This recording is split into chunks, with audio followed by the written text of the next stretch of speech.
vamos efetivamente para a última parte, né, dessas aulas remotas. Eu gostaria de falar um pouquinho, né, relembrar algumas coisas, né, que a gente já vinha falando.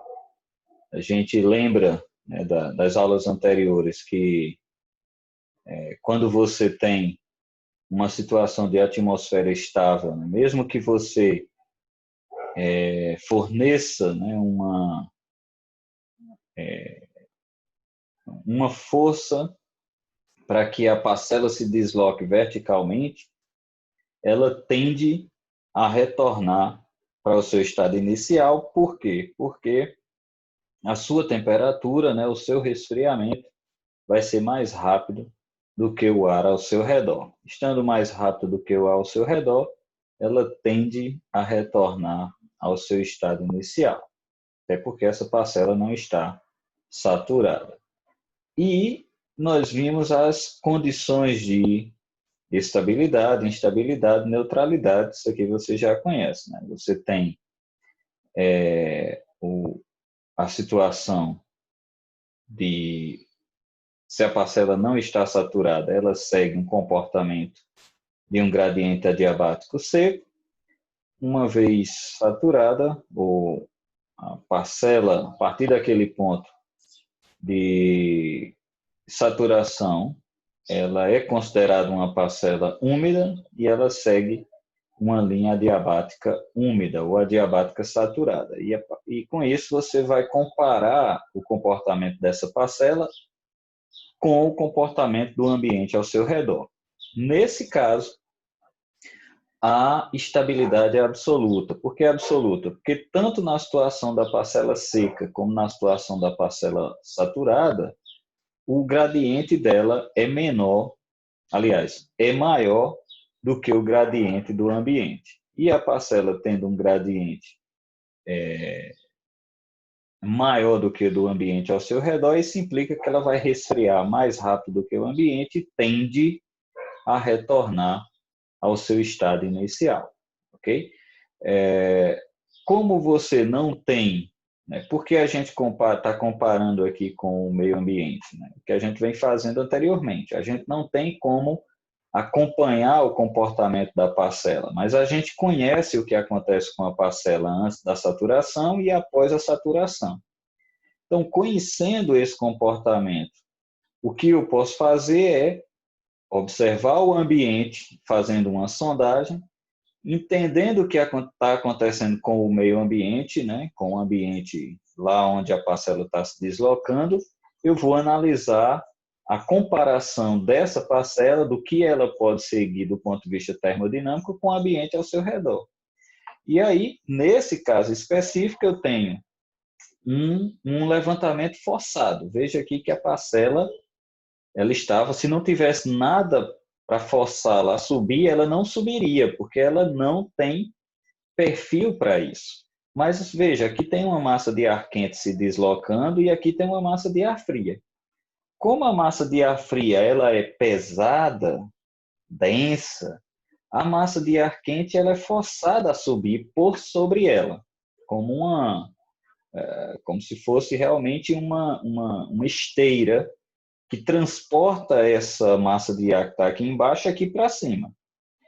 Esse encontro de frentes faz com que você tenha esse movimento, né, essa parcela ascendendo verticalmente, não porque ela teria esse perfil de ascender naturalmente, ascender por convecção.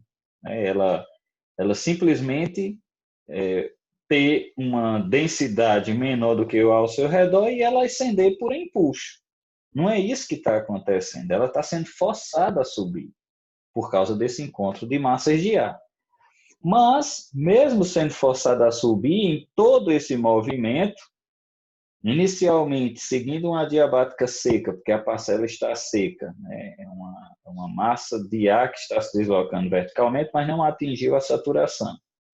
E do momento em que ela atinge a saturação, né, para cima, em que ela está saturada, que deixou de seguir uma adiabática seca e agora segue uma adiabática saturada, em ambos os cenários, o gradiente da parcela, quer seca, quer saturada, é maior do que o gradiente desse meio ambiente aqui, desse ambiente ao redor da parcela. Então, como o gradiente dela é maior, isso implica que ela vai resfriar mais rápido do que o ambiente ao redor e tende, né, a retornar à sua posição original.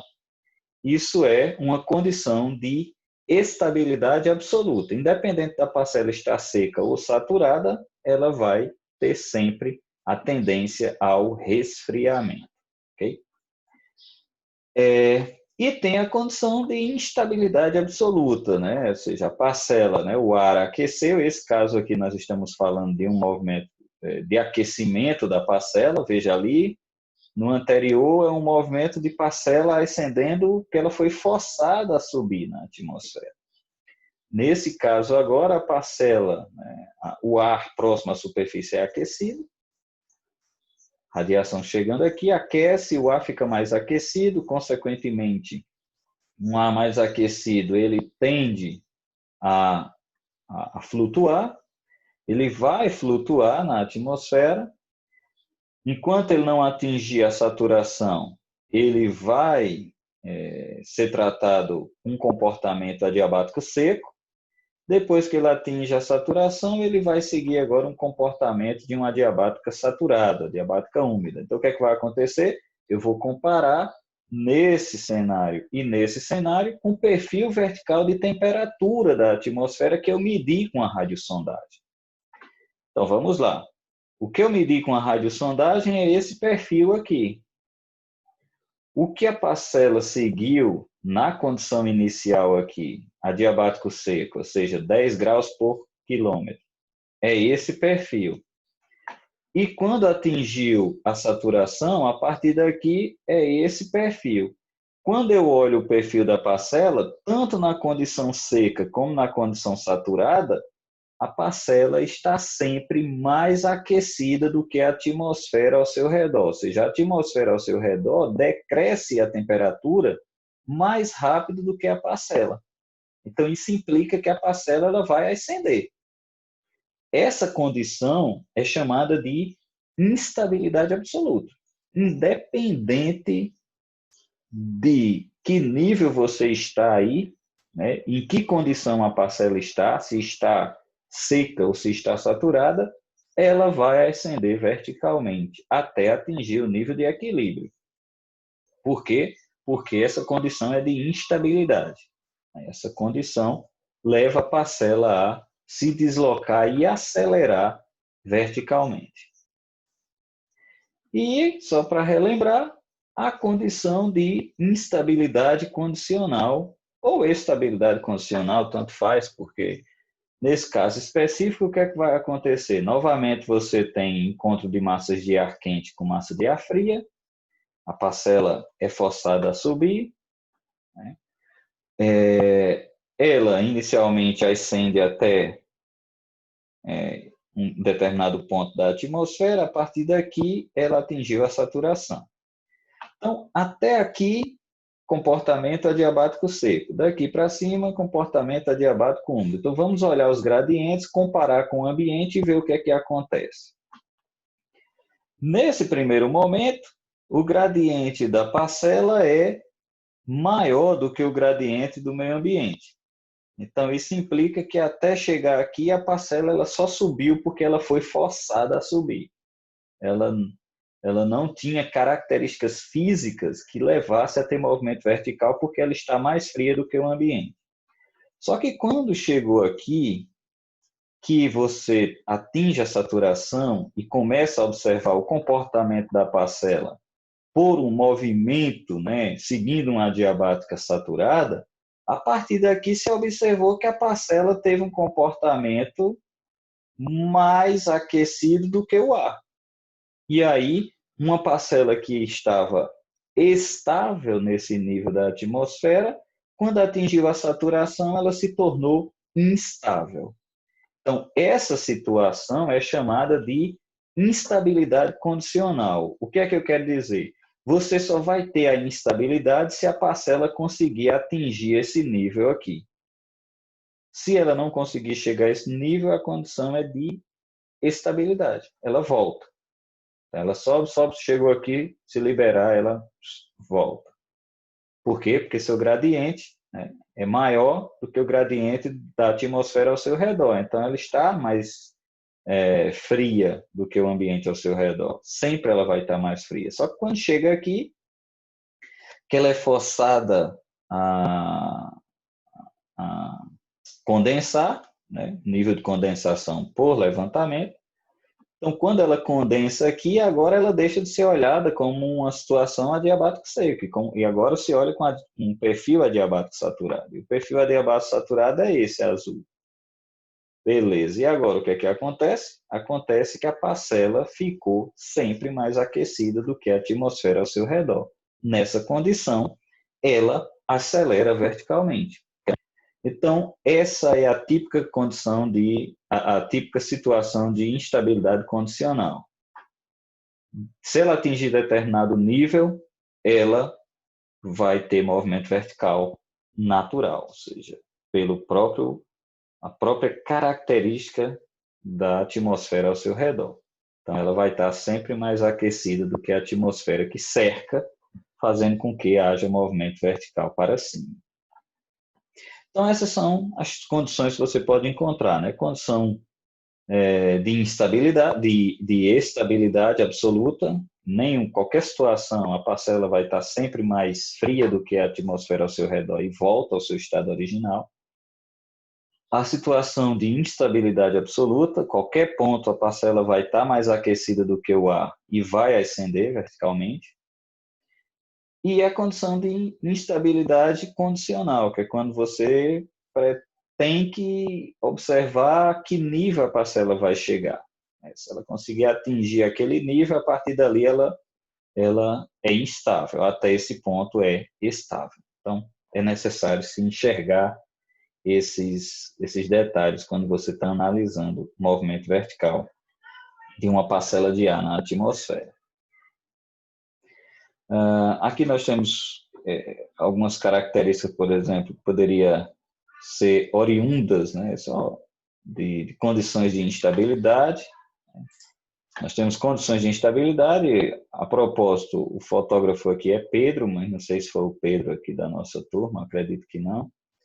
É uma fotografia que mostra uma nuvem, né, de tempo severo se desenvolvendo, e você tem uma orografia aqui que pode ser, né, a fotografia não nos indica se realmente aqui é uma serra, né, uma cordilheira, e essa nuvem ela se formou em virtude do vapor de água ser forçado a subir aqui, mas é uma fotografia bem interessante. Aqui é uma outra fotografia da NOAA, né, mostrando uma nuvem de tempo severo. E as nuvens de tempo severo, elas tendem muitas delas vir associadas com grandes descargas elétricas, por causa de toda a estrutura física das nuvens, ok? A Covid entrou na sala, foi?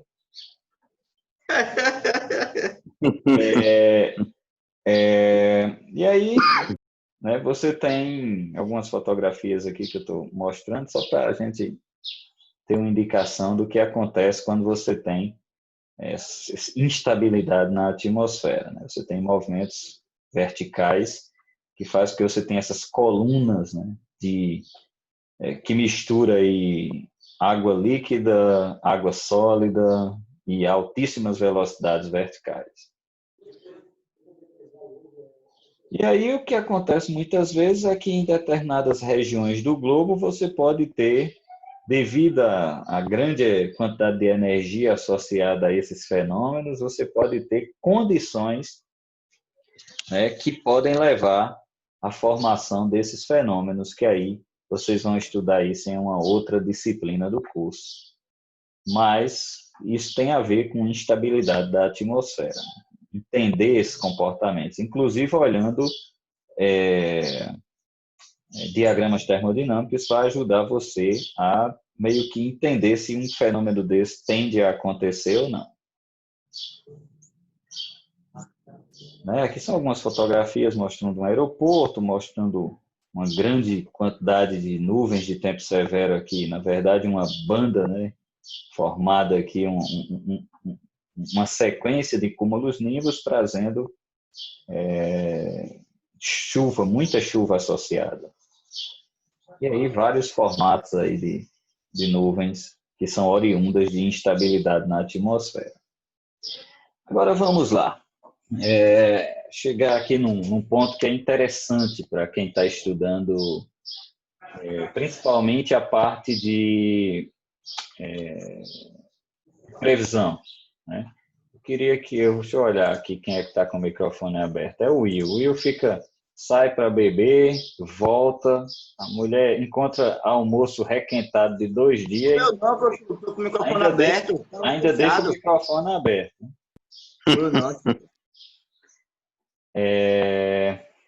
Então vamos lá. Então eu queria falar um pouquinho com vocês sobre o CAPE, que em inglês, né, na verdade, é a tradução da expressão energia potencial convectiva disponível, ou seja, a energia que uma determinada parcela vai ter para se deslocar verticalmente, né? O CAPE, né, ele é muito importante para quem estuda movimento vertical, quem estuda instabilidade na atmosfera, e é essencial para algumas áreas da meteorologia, entre elas a meteorologia aeronáutica, né? Parte de previsão de tempo e tudo mais. Como é que eu vou definir o CAPE, né? O CAPE, ele na verdade, ele está associado, a sua identificação está associada a um diagrama SKIL-T-log-P. Você vai observar os perfis de temperatura, né? Perfil de temperatura do ambiente e o que acontece com uma adiabática saturada, né? O comportamento da adiabática saturada, e você vai entender essa camada da atmosfera que vai se formar entre aquele nível de convecção espontânea, né, e o nível de equilíbrio. Ou seja, você vai analisar daquele ponto em que a parcela ascende naturalmente, porque vai estar mais aquecida do que o ar ao seu redor, até o ponto em que ela extingue o seu momento, que é o nível de equilíbrio. Essa área, ela vai representar essa quantidade de energia que vai estar lá disponível na atmosfera para que a parcela naturalmente flutue, né, pelo processo de empuxo, e ela vai ascender na atmosfera mais intensamente se você tiver mais energia para isso, lógico, menos intenso se você tiver menos energia. E lógico, se você olhar para essa figurinha aí, quanto maior a área, né, entre o comportamento que a parcela vai ter e o comportamento do ambiente, maior a quantidade de energia. E quanto maior a quantidade de energia, ou seja, quanto maior o CAPE, maior a instabilidade da atmosfera. E quando eu falo em instabilidade da atmosfera, eu estou falando em potencial para você ter movimento convectivo severo. Então, o que é que eu estou fazendo? Eu estou analisando, né, a quantidade de energia que tem desse ponto, né, o nível de convecção espontânea, ou nível de convecção livre, daqui até o nível de equilíbrio. O que é o nível de convecção livre? É quando a parcela ela tem a temperatura, a partir daquele ponto, ela tem a temperatura maior do que a temperatura do ambiente. Ou seja, o seu gradiente é menor do que o gradiente do ambiente. E ela está sempre mais aquecida. E ela, por empuxo, né, por estar mais leve, ela ascende. A velocidade com que essa ascensão vertical vai acontecer vai depender da quantidade de energia que eu tiver aqui. Quanto maior essa diferença entre o perfil vertical da parcela e o perfil da atmosfera, né, a parcela, por ela ter ficado saturada, ela vai seguir uma adiabática saturada. Então, esse comportamento da adiabática saturada e o comportamento da parcela, entre um e outro, tem uma área. Essa área representa a quantidade de energia disponível para o movimento vertical, que é o CAPE. Exatamente essa siglazinha aí, CAPE, que é energia potencial convectiva que está disponível, e ele vai indicar o grau de severidade dessa tempestade. Se vai ser uma tempestade realmente muito intensa, isso quer dizer que se tiver um CAPE muito grande, você vai ter potencial para desenvolvimento de uma tempestade severa. Um CAPE mais humilde, mais fraquinho, né? Você vai ter uma situação mais tranquila. Mas os meteorologistas, eles atentam muito para essa informação com relação ao CAPE, né? Então, ele vai estar aí relacionando a temperatura da parcela, né? A temperatura que a parcela tem nesse movimento, né? Essa ascensão adiabática, e que é uma ascensão adiabática úmida, porque a parcela satura aqui embaixo, então a partir daqui ela está saturada, e o que acontece no ambiente ao seu redor. Então aqui tem a ver com a aceleração da gravidade, tem a ver com essas diferenças de temperatura e a altura, né, com que isso acontece na atmosfera. Não existe um padrão assim que a gente diga quais são os limites do CAPE para você definir o tipo de estabilidade ou de instabilidade da atmosfera. Mas eu peguei aqui mais ou menos um valor médio do que você encontra nos artigos ou nos livros, né? Então, essa tabela ela vai dar meio que uma correlação entre valores de CAPE e as características da atmosfera. Então, se eu tiver um CAPE zero, por exemplo, ou próximo de zero, eu posso dizer que essa condição é de estabilidade. A energia que está disponível para a parcela se deslocar verticalmente é muito pouca, ou seja, não tem muita energia potencial. De 0 a 1000, ela está aí ligeiramente instável, mas não dá para eu olhar só o CAPE, porque só ele não vai me dar muita informação, então eu tenho que olhar outros parâmetros. De 1000 a 2500 já é uma situação moderadamente instável, né? Ou seja, essa atmosfera já causa uma preocupação maior para os meteorologistas. De 2500 a 3500 já é muito instável, e acima disso, extremamente instável e lógico, nessas condições mais extremas, o CAPE ele é um indicativo assim já muito diretamente que vai ter tempo severo, mas em meteorologia você não se baseia numa única informação, assim como na medicina também não, né? Então, por isso que está tendo essa grande dificuldade agora, né, nesse cenário atual do Brasil, porque nenhuma ciência tende a se basear em uma única informação. A gente tende a observar o máximo possível de dados para que seja tomada uma decisão. Não é diferente da meteorologia, né? Assim como agora a gente está vivenciando essa situação de pandemia e fica esse drama entre liberar as atividades,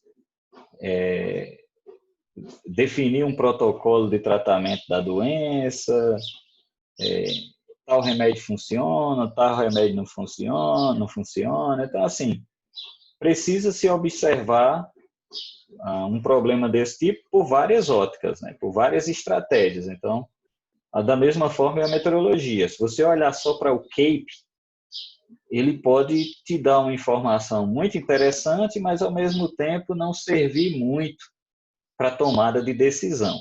O meteorologista operacional ele lida com tomada de decisões.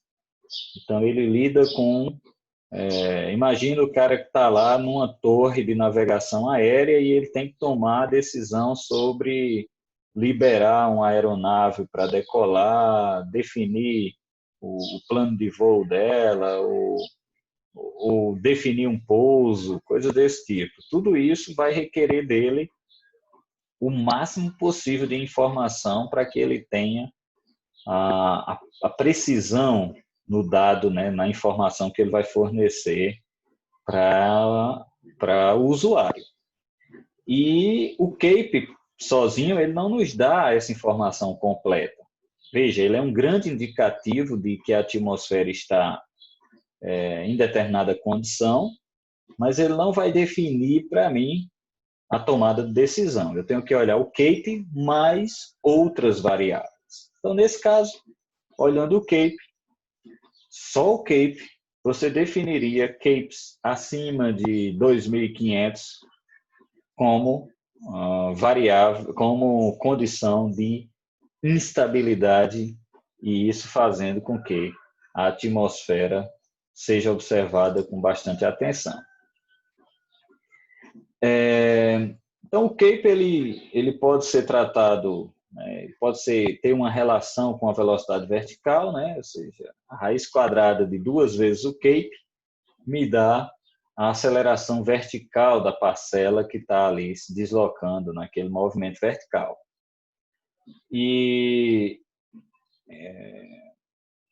é uma informação importante, porque você vai poder entender, né, qual a velocidade de desenvolvimento desse sistema. Se você tiver um CAPE aí, por exemplo, de 2.500, você pode encontrar uma velocidade vertical de 71 metros por segundo. Você imagina a parcela se deslocando a essa velocidade. Então, você vê que você tem um desenvolvimento muito rápido de tempo severo quando você tem essa energia associada para o movimento.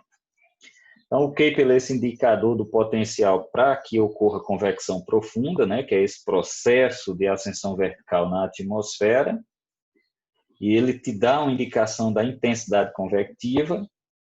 Ele vai fornecer essas informações sobre a estabilidade, né, ou instabilidade da atmosfera, baseado nesse perfil da radiosondagem.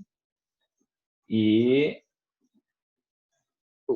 a grande vantagem do CAPE com relação a outros índices é que ele pega uma camada, ele pega um perfil, ele vai de onde se forma a nuvem até o topo dela, ou até onde deveria extinguir o movimento vertical, que é o nível de equilíbrio lá em cima.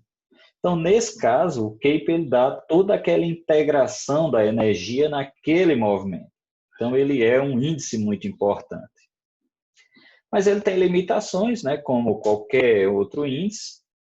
O cálculo do CAPE ele é sensível à razão de mistura, principalmente nos 500 metros iniciais. Isso faz com que a variação de umidade naquela atmosfera ela influencie muito na precisão do CAPE. Como dito, o cálculo do CAPE ele é baseado na teoria da parcela, que é o que a gente está usando aqui. Então, a gente não leva em consideração que a parcela se mistura à medida que ela se desloca verticalmente. Tem algumas características que a gente assume, ou algumas suposições tomadas na teoria da parcela que, na condição natural, pode não servir para responder ao movimento vertical daquela parcela. Então, assim, o CAPE ele tem suas limitações. Ele pode subestimar o potencial convectivo quando você tem situações de altíssima convecção. O próprio CAPE pode não pegar todo o potencial convectivo que tem naquela atmosfera. E veja, uma coisa que não entra nessa análise do índice é o cisalhamento do vento. O vento, que é um fator importante nesse movimento vertical, ele não entra no cálculo do CAPE, ele só se baseia em gradientes de temperatura, e com isso ele vai poder dizer quanto de energia tem naquilo ali, ou pelo menos estimar quanto de energia tem disponível para a parcela se deslocar. Então ele tem limitações, mas é um índice muito importante na meteorologia. E aí nós temos, por exemplo, essa situação em que você tem a parcela atingir o nível de convecção livre, o nível de convecção espontânea. A partir daqui ela se desloca verticalmente. Como ela atingiu a saturação aqui, ela segue uma adiabática saturada, está aqui, seguindo o comportamento da adiabática saturada, paralela a ela. E aqui está o perfil da atmosfera. Aqui em cima, onde elas se cruzam, é o nível de equilíbrio. Então, toda essa área aqui, entre o perfil da atmosfera e o perfil da adiabática saturada, é o CAPE. Então, eu tenho esse comportamento. Então, aqui, veja o equivalente. Ó. Esse nível seria a base da cumulonimbus. Aqui em cima seria o topo da cumulonimbus. E tudo isso aqui seria a energia utilizada para que esse movimento acontecesse. Então, essa relação entre CAPE e formação de nuvem em tempo severo, né, conceitual, aqui é um conceito, ela é o que eu quero apresentar, ou seja, o nível e a base das nuvens cumulonimbus e aqui dentro a quantidade de energia para que esse movimento aconteça. Então, esse é um dos índices muito famosos, né, um parâmetro, né, muito famoso para quem trabalha com a meteorologia operacional. E aí, tem aqui exemplos, né, isso aqui é uma nuvem na Austrália, mostrando uma nuvem, né, cumulonimbus, nuvem de tempo severo, onde você tem, né, não dá para ver a base aqui, mas você tem o topo bem definido, mostrando que para que tenha esse desenvolvimento é necessário que tenha energia potencial para o movimento convectivo acontecer. E aí o que acontece realmente é isso. Você tem essa energia, você tem esse movimento vertical e o desenvolvimento da nuvem. Veja um exemplo aqui, né? Identificar o CAPE nesse diagrama. Você tem o perfil da atmosfera, você tem o perfil da temperatura do ponto de orvalho. Então vamos lá. Nesse caso, você encontra o nível de convecção livre, que é quando o perfil da parcela encontra o perfil da temperatura do ambiente. A partir daqui, como a parcela já seguiu aqui uma adiabática saturada, que está aqui em cima, ela seguiu a adiabática saturada até o nível em que realmente, novamente, ela encontra o perfil vertical do ambiente. Então, aqui em cima é o nível de equilíbrio. Aqui embaixo, o nível de convecção espontânea, que é quando a parcela está sempre mais aquecida do que o ambiente. E tudo isso aqui é o CAPE. Toda essa área aqui é o CAPE, que é a energia representada. E aqui nós temos duas sondagens. E a pergunta é qual dessas sondagens apresenta o maior CAPE. As duas têm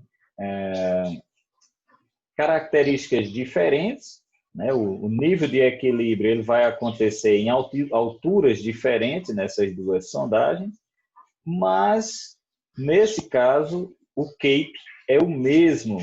Né? Usei aqui, o CAPE é 2.330 joules por quilograma. Então, isso implica que você pode ter o mesmo CAPE, mas você ter diferentes formações ou diferentes altitudes ou diferentes comportamentos para o desenvolvimento daquela nuvem, o desenvolvimento daquelas condições de tempo severo. Então, duas condições diferentes com a mesma quantidade de energia associada. Então, o CAPE sendo o mesmo nas duas.